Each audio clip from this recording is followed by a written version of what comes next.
हरे कृष्णा, राधे राधे। जय तुलसी मैया, जय भगवान शालिग्राम जी की।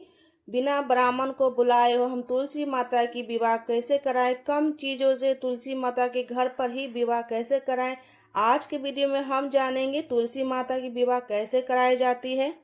यह पर्व कार्तिक मास के शुक्ल पक्ष में मनाई जाती है। विशेषकर प्रमोदनी एकादशी के दिन बाद या उस दिन ही मनाई जाती है। अगले दिन देव उठनी के तिथि पर भी मना सकते। इस साल 2 नवंबर को तुलसी विवाह पड़ रही है, मगर 2 नवंबर को रविवार पड़ रही है, तो इस दिन हम कैसे कराएं? तो आपको रविवार नहीं कराना, एक दिन पहले ही करा सकते, या तो 3 नवंबर को करा सकते हैं। रविवार को तुलसी माता को छूना निषेध माना जाता है, तो एक इससे अनुसार जो है 1 नवंबर को हम मना सकते हैं, या तो 3 नवंबर को मना सकते हैं। देव उठनी के अगले दिन भी मना सकते हैं। देव उठनी से लेकर पूर्णिमा तिथि तक भी तुलसी विवाह मना सकते हैं।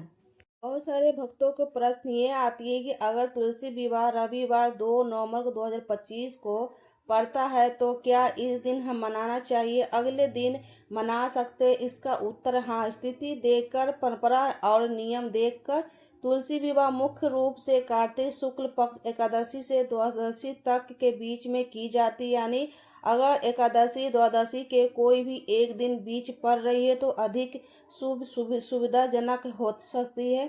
विवाह उस दिन किया जा सकता है। रविवार का निषेध माना जाता है। कुछ परंपराओं के, विशेषकर उत्तर भारत के हिस्से में, रविवार को एकादशी उपवास नहीं किए करते हैं, विवाह नहीं करते हैं, तो मंगल कार्य नहीं किया जाता है। इसलिए लोग अगले दिन द्वादशी के दिन, त्रयोदशी के दिन तुलसी विवाह करा सकते हैं।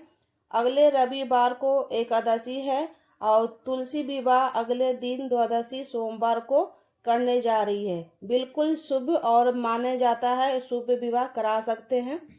2 नवंबर 2025 रविवार द्वादशी तिथि रहेगा। यदि आप रविवार विवाह नहीं कराना चाहते हैं तो 3 नवंबर 2025 सोमवार को त्रयोदशी तिथि पूर्वदी तुलसी विवाह कराना शुभ रहेगा। अगर तुलसी विवाह रविवार को पड़ रहा है, अगर आप इस दिन नहीं कराना चाहते हैं तो अगले दिन 3 नवंबर 2025 सोमवार को तुलसी विवाह कराना पूरी तरह से उचित और धार्मिक रूप से माना जाएगा। या आप चाहेंगे यहाँ कर लेते हैं तुलसी विवाह की सारी रस्म। तो मैंने चौकी पर स्वस्तिक बनाकर पीले वस्त्र बिछाकर भगवान शालिग्राम जी को बैठा दिया है आसन लगाकर।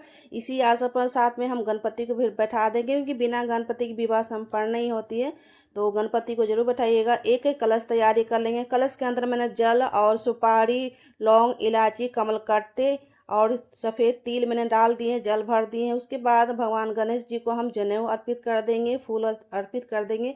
सर्वप्रथम हम गणपति को स्थापित करते हैं पूजन में, और यहाँ भोग में हम बर्फी लगा दें, कोई भी मिष्ठान भोग लगा देंगे। उसके बाद नहीं तो आप मिश्री का भी भोग लगा सकते हैं। कलश के ऊपर जो है नारियल मैंने रख दिए हैं, नारियल के ऊपर मौली बांध दिए, तिलक लगा दिए और पुष्प मैंने अर्पित कर दिए। अब जो है माता तुलसी को जो है रस्म करेंगे, हल्दी से सबसे पहले रस्म करेंगे। तुलसी माता को लगाने के बाद भगवान शालिग्राम के लगाएंगे हल्दी। फिर उसके बाद जो है मेहंदी के कैप ले लेंगे, मेहंदी का रस्म पूरी करेंगे। तो मेहंदी पत्ते के ऊपर और भगवान शालिग्राम जी को लगा देंगे मेहंदी। मेहंदी की रस्म हो गई। अब लगाएंगे भगवान शालिग्राम की चंदन। तो शालिग्राम भगवान जी को चंदन लगा देंगे। तुलसी माता को हम रोड़ी कुमकुम से तिलक लगा देंगे। तो वो ये सारे रस्म हो गए। अब एक एक घी के दीपक जला लेंगे, और यहाँ घी के दीपक, इतना घी थोड़ा सा ज़्यादा ही भरेंगे, तब तक हमारी पूजा भी चलती रहेगी और घी के दीपक भी जलती रहती है। इतना घी इसमें डाल लेंगे। अब हम जो है सफ़ेद तिल अर्पित करेंगे, क्योंकि एकादशी देवउठनी दिन जो है सफ़ेद तिल का ही जो है इस प्रकार से हम लेते हैं, चावल का प्रयोग नहीं होता है, तो सफ़ेद तिल या काले तिल भी ले सकते हैं। अब तुलसी माता को हम जो है लहंगे या तो साड़ी या तो दुपट्टा पहना सकते हैं। तो मैं इनके लिए लहंगे लेकर आई हूँ, तो लहंगे मैंने वस्त्र रूप में मैंने पहना दिया है। एक चुन्नी ओढ़ा देंगे माता तुलसी को। मेहंदी की रस्म हो गई है। अब हम करेंगे तुलसी माता भगवान शालिग्राम जी के साथ जयमाला। तो जयमाला के भी रस्म करेंगे। 2 माला आपको लेनी है, गेंदे के या रोज के, गुलाब के माला लेकर आएंगे। उसके बाद जयमाला कराएंगे। तुलसी माता को छुआकर भगवान शालिग्राम को पहना देंगे, और शालिग्राम भगवान को छुआकर हम तुलसी माता को पहना देंगे। इस तरह से जयमाला की भी रस्म हो जाती है। अब गठबंधन करने के लिए पीला वस्त्र ले लेंगे, कोई भी पीला वस्त्र ले लेंगे। इसमें हमें एक सिक्का और एक सुपारी बांध लेंगे, हल्दी के गांठ भी ले लेंगे। अगर चांदी की सिक्का है तो उन्हें भी ले सकते हैं, नॉर्मल भी सिक्का ले सकते हैं, या चांदी या सोने के अंगूठी भी इसमें गांठ लगा सकते हैं। तो एक हल्दी रख लेंगे, सिक्का, कोई भी सोना चांदी का द्रव्य रख सकते हैं। तो इसे हम गांठ लगा लेते हैं। गठबंधन करने के लिए पीले वस्त्र लेना है और माता के एक चुन्नी लेना है, तो दोनों को हम बांध लेंगे। गठबंधन करने के लिए सबसे पहले हल्दी के गांठ और एक सिक्का मैंने बांध लिया, इसके जगह पर चांदी के सिक्का, अंगूठी भी ले सकते हैं चांदी या सोना का। उसके बाद जो है चूड़ी पहना देंगे, कोई भी माता के लिए चूड़ी लेके आए तो चूड़ी हम श्रृंगार के रूप में हम पहना देते हैं। और एक बिछिया हम पहना देंगे, बिछिया तांबा या तो चांदी के ले सकते हैं। तो बिछिया इस दिन जो है माता को हम जरूर अर्पित करते हैं, क्योंकि ये सुहाग का चीज़ है। जितनी भी सुहाग का चीज़ है माता को हम अर्पित करेंगे, तुलसी माता को। शादी दौरान ये सारे सामग्री जो है सुहाग की जितनी भी सामग्री हम माता को अर्पित करेंगे। उसके बाद इस तरह से हम गठबंधन कर दिए। उसके बाद शालीग्राम भगवान जी को, माता तुलसी को दुपट्टा चुन्नी हम ओढ़ा देंगे। तो ये हो गई, गठबंधन की रस्म भी हो गई है। जयमाला रस्म हो गई है। अब हम करेंगे फेरी की रस्म करेंगे। तो हाथ में थोड़ी सी सफ़ेद तिल और एक पुष्प ले लेंगे, एक चांदी की सिक्का ले लेंगे। तो हम फेरी लगाने के लिए यहाँ पर फेरी लगाएंगे।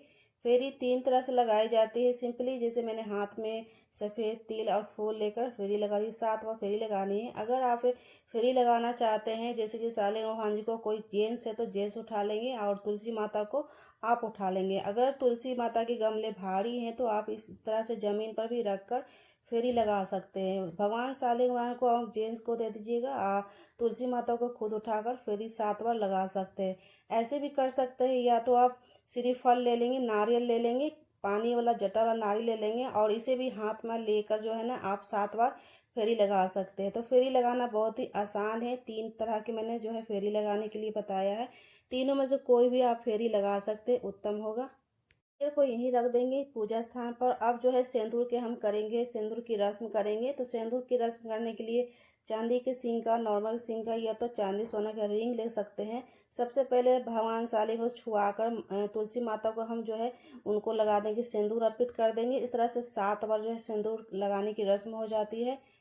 चांदी के सिक्के वहीं पर हम जर में छोड़ देंगे तुलसी माता के पास ही। अब जो है ना संकल्प लेके, जो भी हम पूजा हमने उठाया है, जो भी विवाह के संकल्प लिए हैं, तो कुछ पैसे और फूल के साथ संकल्प ले लेंगे और यहीं पर पैसे छोड़ देंगे। बाद में किसी कन्या या ब्राह्मण को दे देंगे सारे सामग्री के साथ।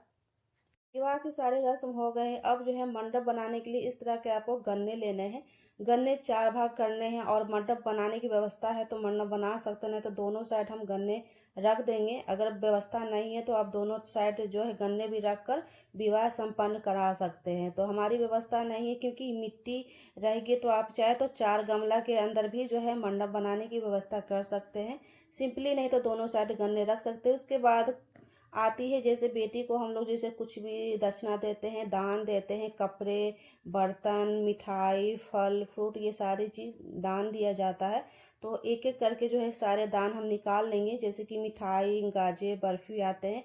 फल में जो है आप सिंघारे जरूर रखिएगा, 5 फल रखिएगा। और श्रृंगार के सामग्री हम तुलसी माता को अर्पित करते हैं। सारे सामग्री अर्पित करने के बाद, यहाँ पर दान देने के बाद हम संकल्प लेते हैं कि हमारे कुछ एक हाथ में फूल और तिल सफ़ेद रखकर जो संकल्प पूरी होते हैं कि हमारे विवाह में अगर कोई भी कमी हो, ये विवाह को, हमारे विवाह को संपन्न करें और हमारे मनोकामना पूर्ण करें। उसके बाद कपूर से या तो घी के दीपक से हम करेंगे आरती। आरती करने के लिए भगवान विष्णु जी की आरती भी कर सकते हैं। सर्वप्रथम हम गणपति की आरती कर देंगे, उसके बाद भगवान शालीग्राम की आरती करेंगे, उसके बाद तुलसी माता की हम आरती कर लेंगे। तो यहाँ देखिए पूजा जो है विवाह संपन्न हो गई। इस तरह से आप जो है घर पर ही रहकर भगवान शालीग्राम जी के साथ, तुलसी माता के साथ विवाह कर सकते हैं। ये विवाह कराना बहुत ही शुभ होता है, हर किसी को विवाह कराना चाहिए। अगर किसी कन्या की शादी नहीं हो रही है तो ये विवाह का कार्य करने से, पूजा करने से आपके जो भी कष्ट जो है आ रहे थे, जो संबंध, विवाह संबंध में जो रुकावट आ रहे थे, वो सारी वो दूर हो जाते हैं। तो ये विवाह हर किसी को कराना चाहिए।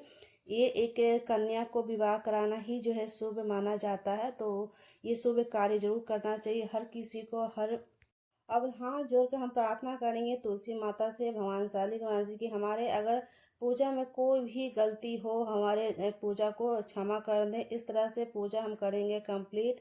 तुलसी माता से अगर किसी के घर में कारणवश जो विवाह नहीं होती है, बहुत लेट चलती है, किसी की कन्या की शादी विवाह नहीं हो रही है, तो ये कार्य जरूर करना चाहिए। तुलसी विवाह हर किसी को हर घर में कराना चाहिए। ये सारी सामग्री मैंने पहले ही अपलोड कर चुकी हूँ कि तुलसी विवाह में कौन कौन सी सामग्री, कम चीज़ों से तुलसी विवाह हम करा सकते हैं, बिना ब्राह्मण को भी करा सकते हैं। बाद में ये सारे सामग्री हम मंदिर में जाकर हम दे सकते हैं, किसी ब्राह्मण को या तो जरूरतमंद को भी दे सकते हैं। अगर आपके घर के शालिग्राम जी हैं तो आपके घर में रह जाएंगे, तुलसी माता आपके घर के हैं तो घर में ही रह जाएंगे। अगर मंदिर से लेकर आए हैं तो मंदिर में जाकर देना होता है। शालिग्राम आपके हैं तो अगर मंदिर के तो मंदिर में जाकर रखाइएगा। नहीं, शालिग्राम जी नहीं है तो आप एक फोटो के साथ भी पूजन कर सकते हैं, विवाह करा सकते हैं। तो बहुत तरह से अच्छे रहते हैं। शादी कराना बहुत ही शुभ होता है, जरूर करना चाहिए। तो अगर वीडियो पसंद आया हो तो लाइक शेयर सब्सक्राइब जरूर कीजिएगा। मिलते हैं नेक्स्ट वीडियो में। राधे राधे। जय तुलसी मैया, जय विष्णु भगवान जी।